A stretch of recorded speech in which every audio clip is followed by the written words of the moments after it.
Let's repeat that again.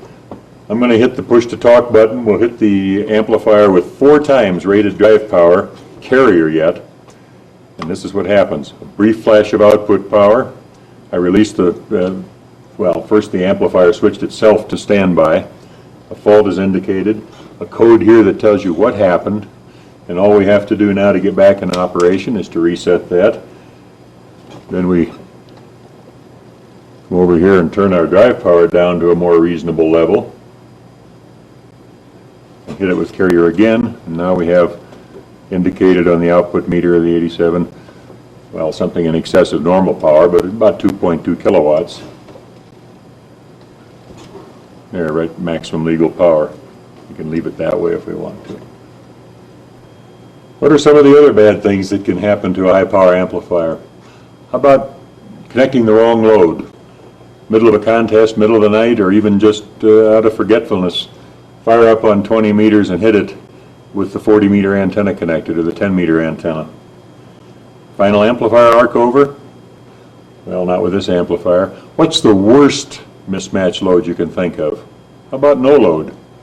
This coax cable, which happens to be running through a bird line sampler section, is the output cable from the 87A amplifier. Suppose I just disconnect it. Let me take this piece of RG8, which is only a few feet long. Now you're looking at the load. You're looking at the load that's connected to this amplifier now. And to make this test pretty severe, we'll leave this drive control set at something well over 100 watts, close to 150 watts of drive. And we'll hit the amplifier again. Let's see what happens. Would you do this with your amplifier? Would you do it with any amplifier? Let's try it. Well, it went to standby, just like that. There was no bang, no hiss, no pop. Went to standby, there's a fault, and there's a fault code. Fault code is 2 plus 4 plus 8. 2 plus 4 is 6 plus 8 is 14. If we look that up in the instruction manual, 14 is excessive reflected power. Well, how much reflected power is that? All of it. It's the worst mismatch you can imagine. Let's see if we can see that on the watt meter. I'll leave this disconnected. Let's see what the watt meter tells us the SWR that amplifier is looking at was. Well, obviously the calibration isn't quite perfect at open circuit, but basically infinite SWR. Let's see what the 87 reflected power meter says. About 150 watts. How about forward power? Also about 150 watts, as you'd expect. Infinite SWR, open or short circuit forward and reflected power should be equal. So let's reset the fault by toggling the standby operate switch like that. We're back ready to operate again. Well, aside from these operator mistakes like gross overdrive, no antenna connected and the like, what's the worst fear of the average owner probably of a big amplifier? I guess it's damaging the tubes, because replacement tubes are expensive. Usually people seem to worry about overheating the grid, at least with modern tubes. One of our would-be competitors makes an issue all the time of the ruggedness of the grids and the tubes that they use. Make reference to the fact that the dissipation of those grids, the capability is several times higher than those of the 3CX800, which is our choice. Funny thing is, that's not too credible really, because A, they use a tube from the same series as the 3CX800, the 3CX1500A7, in their top-of-the-line amplifier, so far as we know, with no special grid current protection. And on the other hand, ETO has used this series, the most modern tubes available now, for 23 years, and we have almost zero failure experience with vacuum tubes due to grid overheating. Why? Because we protect them. We use fold-back grid current circuits that limit the grid current on peaks.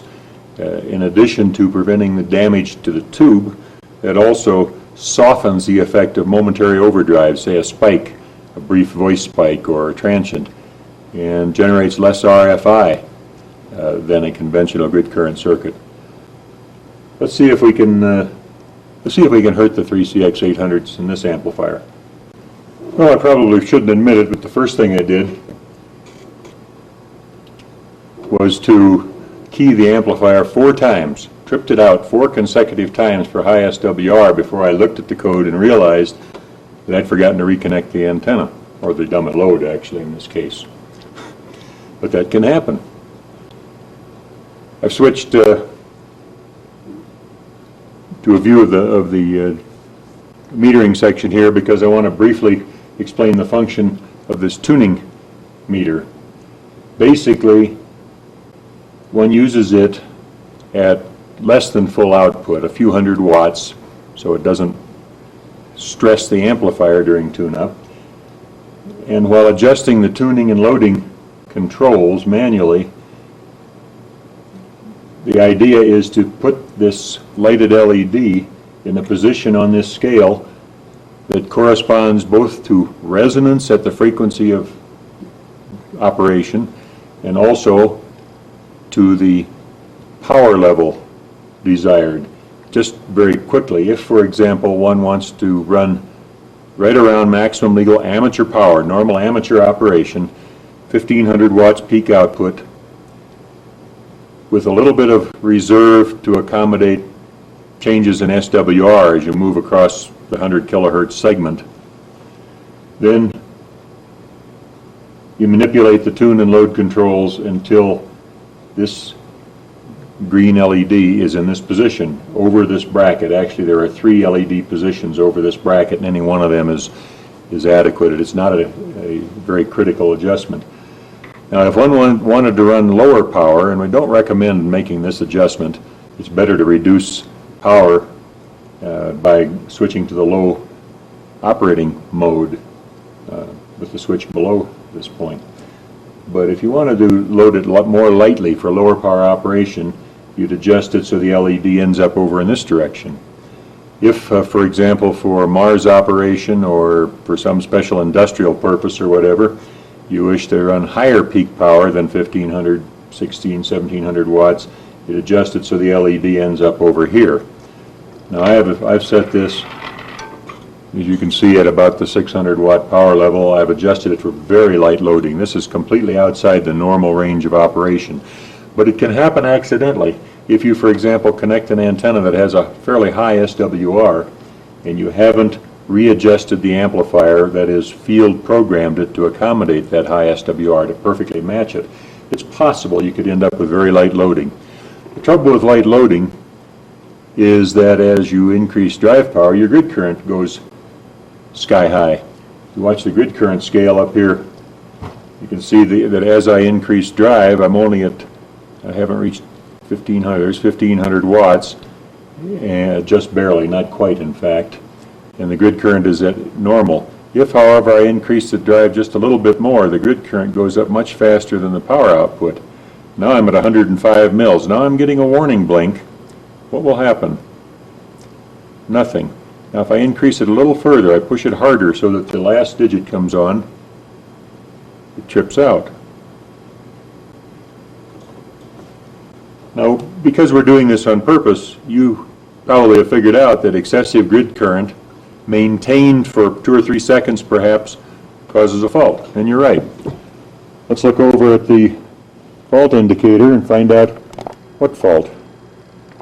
Oh, a full house. Well, 1 plus 2 plus 4 plus 8 plus 16 adds up to 31. From page 18 in the 87A instruction manual, I read fault 31, and it also shows a sketch of the 5 lights all flashing.